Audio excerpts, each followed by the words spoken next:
Hi, my name is Cassandra Kirini, and I'm a director at Shortlist, working with the team that deals with workforce innovations across Africa. And this is Hi, I'm Shivani Kotecha, and I'm the partnerships lead at Shortlist, working alongside Cassandra. Thank you. To give a quick overview on what Shortlist does. So Shortlist is a recruitment advisory firm headquartered in Nairobi, but working across the globe. And Shortlist Futures is the business unit within Shortlist that deals with workforce innovations across Africa. And today we're specifically here to talk about the Africa Climate Careers Network, or rather to introduce it. And we'll be speaking a lot more about what that means, where did it come from, and Shivani can explain a bit more. Yeah, so Africa Korea's Climate Network, or ACCN, is basically a platform bringing together young individuals who are interested in climate, want to go into climate careers, or just want to upskill themselves around the sector. So that is the point, to bring young individuals to go into climate careers. And our podcast is going to be focused on youth employment and climate. Okay, I guess we can hop in. Okay, cool. I guess that is it. You had some questions for me? Yeah. So, Cassandra, you have been working on ACCN for a while now. So, what made you start ACCN? What is your vision for ACCN? A while. So we launched ACCN in October last year. And the reason we came up with the idea is Shortlist has been working in the climate sector, specifically around clean energy, for the last 6 years. And through various funders and organizations who are interested in the space and interested in employment, we've gained a lot of resources, experiences, really cool conversations around what's happening in both sectors, clean energy and climate at large, on the continent. And we've talked to a lot of young people who are interested in working there, as long as hundreds of employers who are in the space, and have learned quite a lot along the way. So last year, we started thinking about how we can bring all of this together as climate becomes increasingly urgent across the globe. And with Africa having a lot of opportunity in terms of taking the lead in using our resources, and we have a lot of talent and a young population that's ready to work and all those cool things. ACCN was born. And so our intention or vision for ACCN is to be able to provide this talent community with the resources they need to, first of all, get a lot of awareness about what's climate change and why does it affect us as Africans, but also the globe at large. Where did it come from, and why is it a hub for opportunity, as scary as it is? The other thing we want to provide, apart from knowledge, is an opportunity for the talent community to learn how they can use their skills that they learned in school, the work experience that they may have gathered, and their interests to pivot into the climate sector. So we're also providing a lot of learning opportunities through the community. And this is in form of edu content where you can join and take yourself through some courses that we have available ourselves and through partners, to learn more about the sector, to learn more about specific skills needed in the sector. And we're looking for more partnerships that enable this to happen in various skill sets and areas of interest. I think the last thing we want to do, apart from provide knowledge and information, is also provide actionable resources, such as our climate job board, which has thousands of jobs across the continent with companies that are working in the clean energy, in the climate sector, as well as our active programs where we are recruiting on a day-to-day basis for jobs in the clean energy sector through our partners, Global Energy Alliance for People and Planet, and FCDO with the UK government. So using these resources, we hope to provide an end-to-end platform basically for anybody who's interested, especially youth, in working in the climate sector on the continent, and enable them to come to a place where they can learn and get opportunities at the same time. Sounds super fun. I'm super excited about ACCN, guys. I'm glad. Yeah. But I guess it's cool to understand what are some of the cool information sessions or knowledge outputs that you're planning to put. I know we've been doing Kickstart Climate.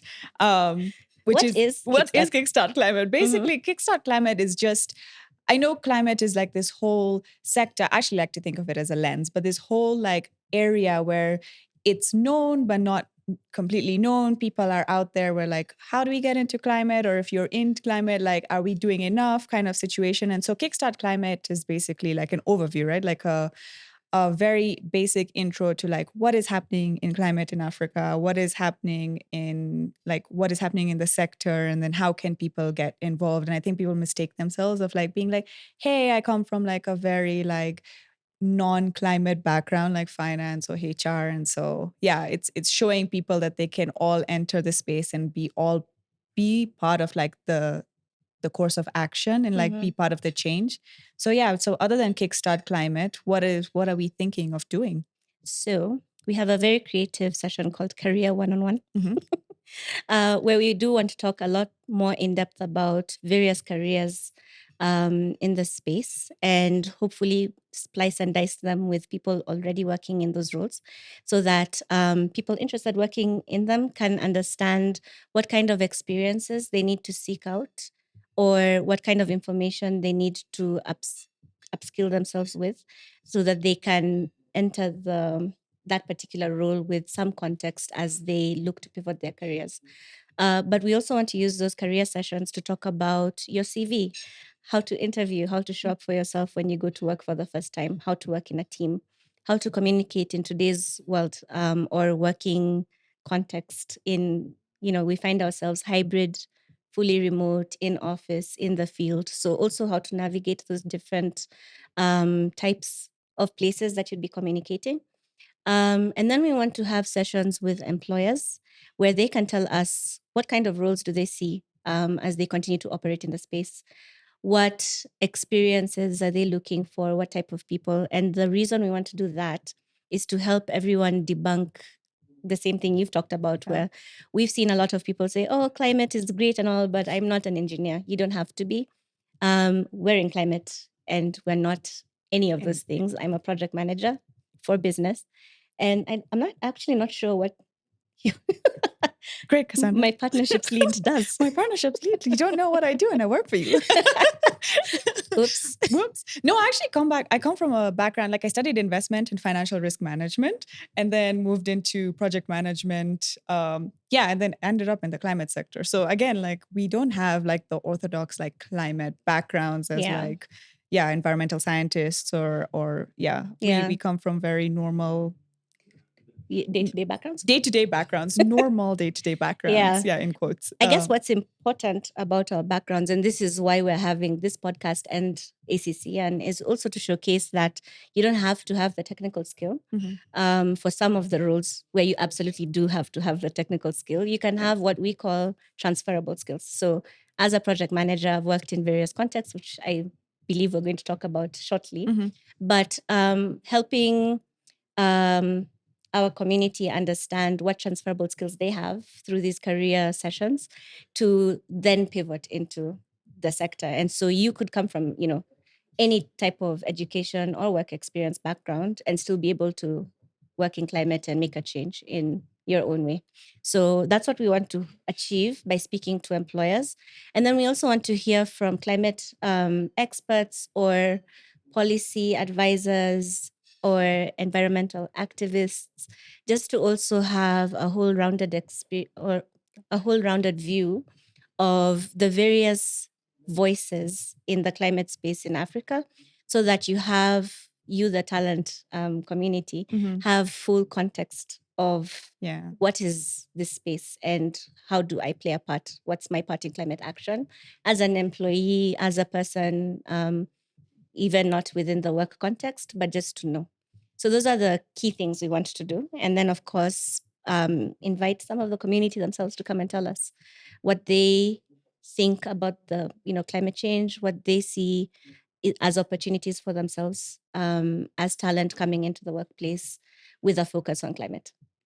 That was a very long answer. I'm sorry. Basically, we're looking for partnerships for individuals. We're looking for ecosystem players to just be part of this cool network and help cross-learning. I guess that's like our overall agenda. And I Yeah. guess that's what ACCN podcast is about, right? Like to Yeah. bring together all of these cool people to talk and share about experiences and help one another learn. Absolutely. Cool. So And yeah, that's why you're the partnerships lead. You're partnership, very good at bringing this all together. all these together. Thank you. I love it. But yeah, so we were talking about how we all got into the, like how both of us got into the climate sector. What is, you have an interesting, like you interesting background. You work, yeah, you worked at like an ag tech, which is also considered climate. But yeah, what is your background? How did you end up in this space? In this particular space. So Mm. it's a very long background. I'll give you an abbreviated Version. version. Essentially, I did mention I'm a project manager by career. What that means is I've studied, I've trained in project management for quite some time. So I keep retraining myself to stay abreast of what's happening and all that in project management. Mhm. But what I do as a career is I work with organizations that are, you know, transfer translating strategic objectives into projects. So actionable plans that help them meet their objectives, for short, is what I do as a project manager. And so I've had the opportunity to work in so many different types of organizations as a result. You rightly mentioned I've worked in an agri-tech based in Nairobi. I've worked in an energy company also, a renewable energy company called Delight. And that was actually my first real step into a climate related company. I've worked at Coca-Cola, which is absolutely not climate focused, but does have a focus on saving water resources because they're adjacent to Mhm. Yeah. water as a result of being a beverage company. So they do have deep care for water and sustainability in that sense. I've also worked for a fintech and I've worked for a consultancy. And so all these different experiences, I think, enable me to be very adaptable, which is another transferable skill that we'll be talking about in future. But to be very adaptable in terms of the work context of my different experiences. And I believe I've always cared about the environment myself. So when I was little in primary school, I was part of environment club, and in our estate, we set up with the neighbors a kind of like pick up the litter activity Mm. that lasted a little bit. I can't remember, it was ages ago. Um, but I really do care about my work having a positive impact on the people around me, and especially the planet as much as it can.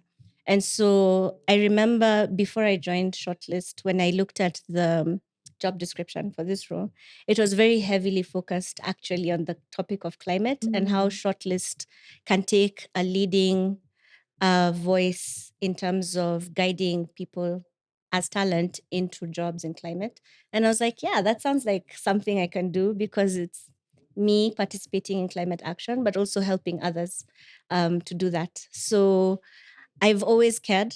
And now I'm really grateful that I'm in a position where I can do something about it. You know, before we move on and I explain mine, should we explain what we mean, what climate and climate change even means Oh, to oops. us? Yeah, I feel like we should explain that. Yeah, we we should. take it for granted, but like, yeah, what does climate change, I guess, mean to you? To me, I guess it means, there's been a lot of development in the world. Um, and in many ways positive, as the human civilization has continued to evolve, right? And so we've developed all this technology in terms of industrialization and mechanizing things and cars and even the internet. And all of these advancements have an effect somewhere. And usually this effect is on our environment. When we use the internet, there are servers running somewhere, and that uses up power. When we drive our cars, we have emissions. Our buildings. There's so many different areas of our lives, actually most, that touch on, the effects of how our climate is changing. And climate, to me, is not just the weather, it's the general well-being of the planet that we live on. So it's the quality of air, the quality of water, the resources that we have. Are they enough? Are they depleting?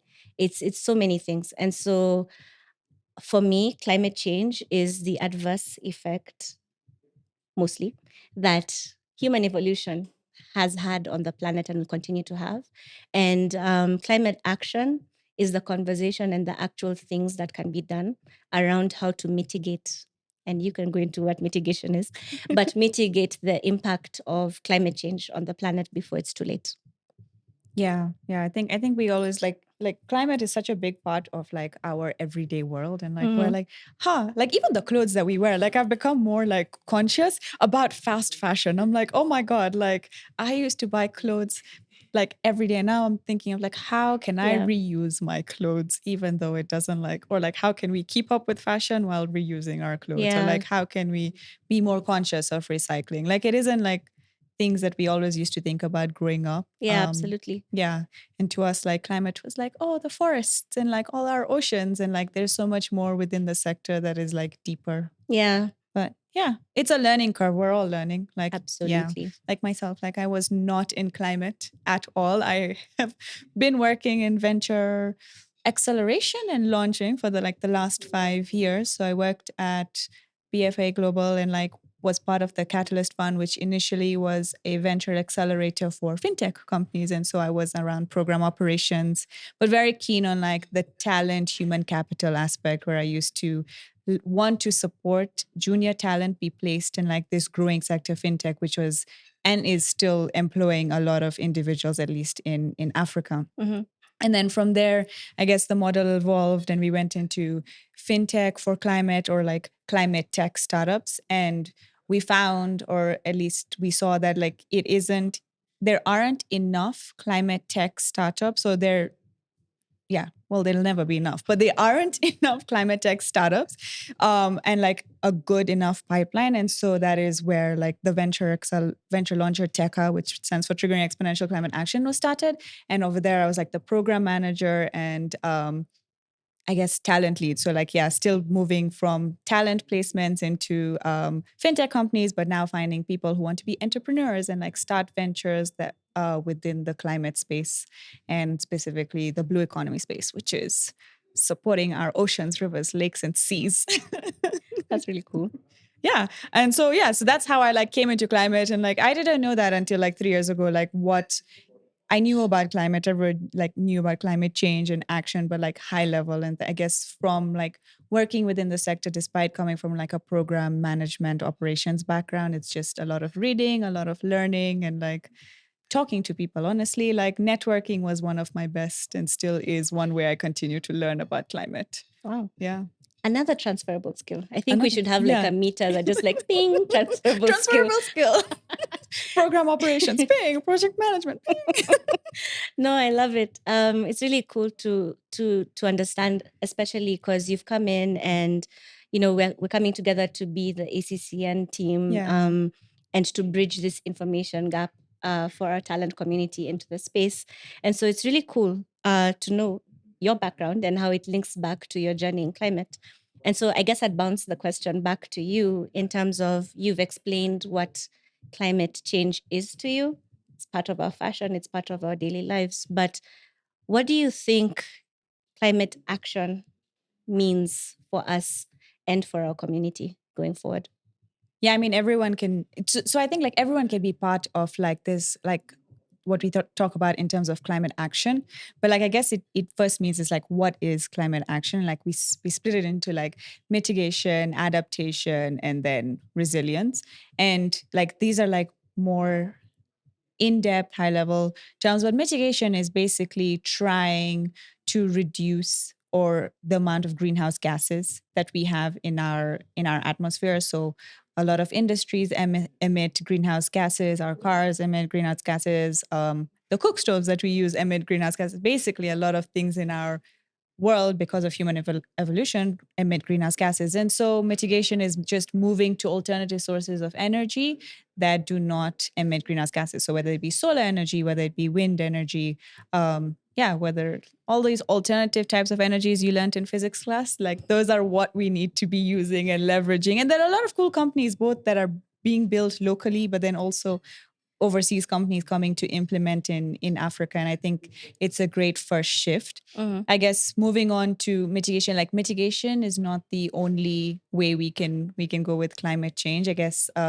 adaptation, so like adapting to we already have climate change, and so like adapting to the adverse effects that we have, and how can people go on about that. Mm-hmm. And then yes, we can adapt and we can mitigate, but I think we need to do more besides like moving to alternative energies and like reforestation. Like we should like reduce deforestation, continue with reforestation, we should continue with alternative sources of energy, but we need to like help the people on ground that are already being affected to become more resilient. And I think that's a new like term that is coming up, is like climate resilience, is like how can we support the economies and the people on ground be more resilient and not be negatively affected by climate, and if they are, like have that like backing or resources to like come out of it and bounce back and not like go Mm-hmm. into like poverty, which is such a big problem in Africa. Like us, despite being, I think what, like I don't know the exact stats, so don't quote me, but like 3% of Yeah. of the pollution that Actually, yeah, that's the number I have as well. yeah, like 3% of the pollution in our world. And yeah, we are one world, so like doesn't matter like whether you pollute in Africa or you pollute in Europe, it's going to affect us globally. Mm-hmm. But yeah, our population is going to be like the most vulnerable to climate change and climate effects. So it's Yeah. good that in a sense that we are, as Africa, being like the center and like pushing ahead like very aggressively towards climate action. But Mm-hmm. yeah, I think we need to support the communities on ground, like help them be more resilient as we like adapt and mitigate. Yeah. Yeah. Yeah, I like that. It's also highlighting for me that as we've been having Kickstart Climate, which forced me to learn a lot, because when we're putting it together, we were generally addressing the talent community that we want to bring along our learning journey in terms of climate and all the things involved. I need to add resilience to Yeah. it. We currently just talk about mitigation and adaptation. I don't think I captured resilience as a focus, but we should, because it's absolutely also where the actionable stuff needs to happen. Yeah. I had a question, which I guess I should have asked you a bit earlier, but could still ask now. What's the difference, or how do you see climate as a lens rather than a sector? I think the sectors, I see it as like there's the healthcare sector, there's like the industrial sector, the banking sector, but like climate cuts across all of these sectors. And so Okay. in my opinion, I think climate should be seen, it's similar to gender, right? Like gender should be across all sectors. Like we should have a gender balance between men and women across all sectors, equal pay. And so like climate again is a sector that cuts across all. So in terms of banking or finance sector, yes, investing more in like climate friendly companies, or companies that have like a climate net positive, or like the healthcare sector where climate can affect, if for example the infrastructure is bad in a specific country, and if there's flooding, and if the flooding is near a hospital, well, Yeah. it's not directly connected to the healthcare sector, but climate is definitely connected there. Or like increased rainfall, increased drought will cause an increase in diseases, which will then Yeah. affect the healthcare sector. And so I think of it from like a lens perspective, rather than just being like climate is a sector and people should move to that specific sector. But I think it cuts across. That's fair. Yeah. I think it's a good definition for everybody to have. Yeah. Because as we work with employers and we're trying to upskill people and understanding what working in climate means, I think looking at it from lens and not sector makes a lot of sense, because even today you'll find a lot of organizations have started getting sustainability rules or carbon accountants in the most unlikely places, but also in places where it's very likely to have those types of rules. So I think that's an interesting thing I've learned from you today in terms of how to view it as a lens Yeah. and not really think about it as just a sector in itself. Yeah. And I think like we even when talking about climate from a lens perspective, like it should be like a lens from your day-to-day perspective. Like when we say how can you be like part of like climate action, it doesn't mean you have to start a solar company, or like, you have to like work in a solar company so that you can be able to make like at home, like small things. Like if you can, like if you're looking at buying a cook stove, or if you're looking to buy your an appliance, can are there like solar options? Like are there options with alternative energy, or consume less energy in terms of you? I think waste is like one of the biggest problems that we have across Africa, and like waste and trash is like affecting our rivers, which is polluting our water. Yeah. Yeah. Could you, I guess, recycle more? Could you be like picking up trash. Like there are a lot of like initiatives. I know one of my friend does Trash for Tuesdays where she collects trash across South Sea. And like it's just cool initiatives like that Mm-hmm. to be part of on your weekends, on your like off time. And like Yeah. that is the way to be. You don't have to like if you are very happy working as, let's say, a doctor or like an investment banker, you don't have to fully change careers to be Yeah. part of like, like the climate solution. Like you Yeah. could just do these things on the side, like educate your family members, educate your children, your siblings, in a sense, to be more conscious of what they're doing. Yeah. Love it. And what are some of the cool things you've observed happening across opportunities in climate? I think the innovation is there's a lot of like innovation that's coming along.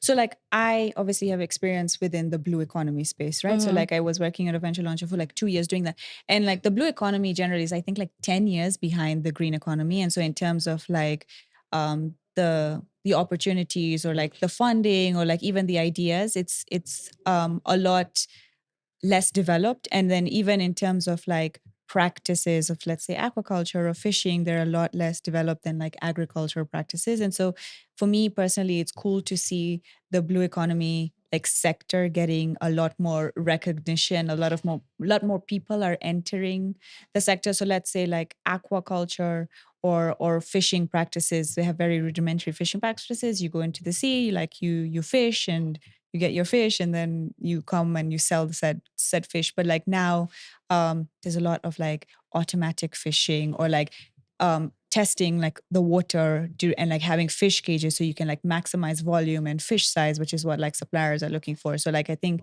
the development in technology within that specific sector has been a bit and very interesting for me actually. Oh, Yeah. What nice. about you? What is something interesting for you?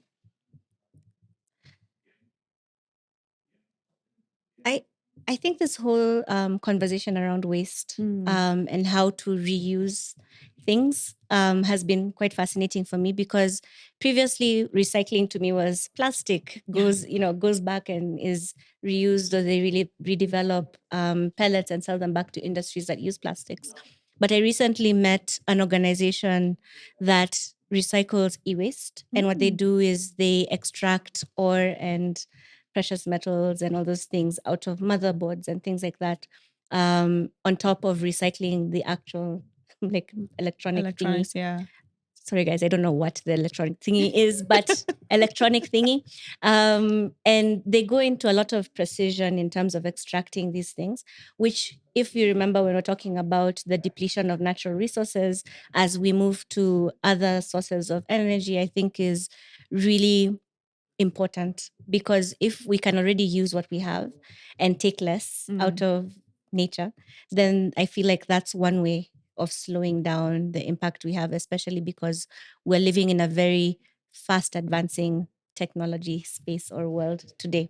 Yeah. And so the conversations around waste, be it e-waste, be it paper waste or metals or fabric, how people are now turning into sustainability based fashion organizations, for me is quite fascinating, amongst other things. I've seen a lot of opportunity in being able to do that. And from a personal level, I've also been recycling a lot, mostly because I live in the middle of nowhere. But and so I need to separate my trash because we don't have your typical garbage collection happening. And so I intentionally separate so that I can take it to various places and reuse what I can. And so for me, the advancement of that as a subsector within the conversation of climate has been quite fascinating. I do have a question for you though, Go for it. from your last piece of information. So you've talked about blue economy, green economy. I've had an opportunity to understand the difference between those two from the work that we've been doing at Shortlist, but curious if you can explain a little bit more by what you mean between those two, and or others, if you have examples. Yeah, I guess yeah, these economies is basically economic models, right? To like I guess economic models that are supporting the sustainable development as well as livelihoods of individuals. So green economy, it's weird, but like I think green is like agriculture or anything green looking, and then blue is anything blue looking. But so like blue relate to We're water. experts, we promise. No, but like basically, like the way I think of it in terms of economic models is like reduce the environmental risks and have more sustainable practices that are on land. So whether it's like agriculture, whether it's like reforestation, whether it's like even I guess green economy, I don't know if you would consider clean energy within the green economy, or would you Mhm. put it within like the low carbon like people have different like Do you think definitions. it's possible for there to be overlaps between economies? Because, for example, green hydrogen Yeah. literally starts with green, Yeah. is energy related, but touches on both, right? Yeah. So there is probably a bit of overlap between what some organizations are doing, because ultimately you would have some blue economy activity that would result in reduced emissions, I believe. Yeah. I guess the overall like economic and like the economies that we have, whether it's like circular, which is related to waste, or green, which is related to agriculture, or like land resources, blue, which is like our oceans, rivers, lakes, and seas. But it's just using the resources available within these like sectors in a sustainable way. Mhm. So like you're able to use these resources because we need these resources to promote economic development, but like thinking of it in a more like sustainable manner. So like if you are like farming, like how can you have more sustainable agricultural practices, like how can you have irrigation that like doesn't waste water, or like promotes like plant growth, and like and you may know more ag tech I do know yeah. someone who actually has been promoting not tilling. I forget the exact term for it, but not tilling in terms of when you're preparing your farm. And Mm. so what that does, it retains carbon in the soil, Oh, cool. and enables farmers to use the same piece of land for much longer without depleting the carbon and minerals in the soil, from what I understand. But we Oh, could get such experts to come and explain to us a little bit more, because I think knowing more about that is important, but also helps us see the opportunity and what we can do, not only from a job perspective, but yeah. also in your day-to-day life. So yeah, I might know a little bit more. I think for context, I hear that we'll be doing some climate snippets, and that's probably a good place that we can share definitions and debunk a little bit more of these terms in ways that's helpful. Yeah.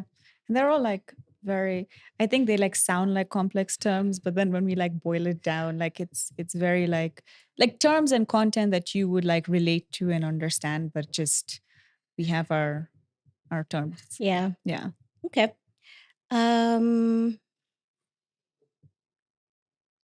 so how does someone join ACCN? Well, if you share it, can we put links? I think so. Yeah. Yeah, we'll add a Yeah. link in bio. Link in, yeah, if you look at link in bio.